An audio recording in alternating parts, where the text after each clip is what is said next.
Exodus chapter 30. You must make an altar on which to burn incense. You are to make it out of acacia wood. It is to be 1 cubit long and 1 cubit wide, that is to say, square, and to stand 2 cubits high. Its horns are to be of one piece with it. The top of it, its surrounding sides, and its horns are to be plated with pure gold, and decorated with a gold moulding all round. You are to fix 2 gold rings to it below the moulding on its 2 opposite sides. These are to take the shafts used for carrying it. These shafts you must make of acacia wood and plate with gold. You are to set up the altar before the veil that is in front of the Ark of Testimony, opposite the throne of mercy that covers the testimony, the place appointed for my meeting with you. There Aaron must burn fragrant incense each morning when he trims the lamps, and between the 2 evenings, when Aaron puts the lamps back, he must burn it again. You must make these offerings of incense before the Lord unfailingly from generation to generation. You must not offer profane incense on it, no holocaust, no oblation, and you must pour no libation on it. Once a year Aaron is to perform the rite of atonement on the horns of the altar. With the blood of the sacrifice offered for sin, he is to perform the rite of atonement once a year. And you shall do the same in the generations to come. This altar of supreme holiness is to be consecrated to the Lord.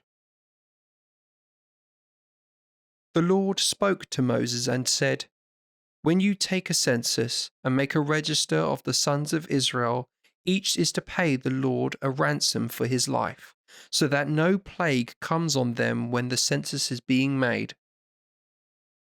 Everyone subject to the census must pay half a shekel, reckoning by the sanctuary shekel, which is 20 gerahs, and this half shekel shall be set aside for the Lord.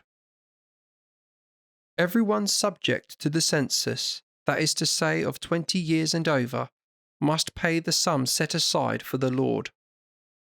The rich man is not to give more, nor the poor man less, than half a shekel as payment of the sum set aside for the Lord, the ransom for your lives.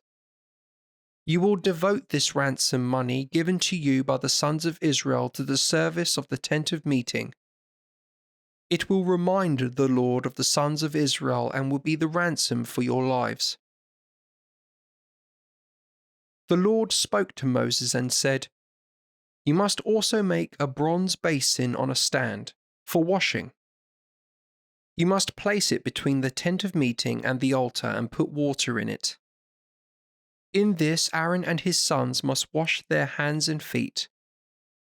When they are to enter the tent of meeting, they must wash in water for fear they die, and when they have to approach the altar for their service, to burn the offering burnt in honor of the Lord.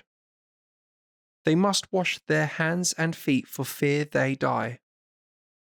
This is a lasting ordinance for them, for Aaron and his descendants from generation to generation. The Lord spoke to Moses and said, Take the choicest spices, of liquid myrrh 500 shekels, half this weight of fragrant cinnamon, that is, 250 shekels, and of scented cane 250 shekels, of cassia 500 shekels, reckoning by the sanctuary shekel, and 1 hin of olive oil. These you are to compound into a holy chrism, such a blend as the perfumer might make. It is to be a holy chrism.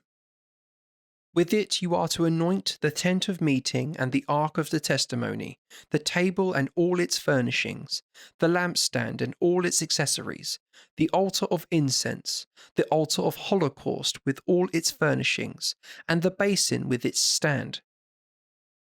These you are to consecrate. Thus they will excel in holiness, and whatever touches them will be holy. You must also anoint Aaron and his sons and consecrate them, so that they may be priests in my service. Then you are to say this to the sons of Israel: You must hold this chrism holy from generation to generation. It is not to be poured on the bodies of common men, nor are you to make any other of the same mixture. It is a holy thing, you must consider it holy. Whoever copies the composition of it or uses it on a layman shall be outlawed from his people.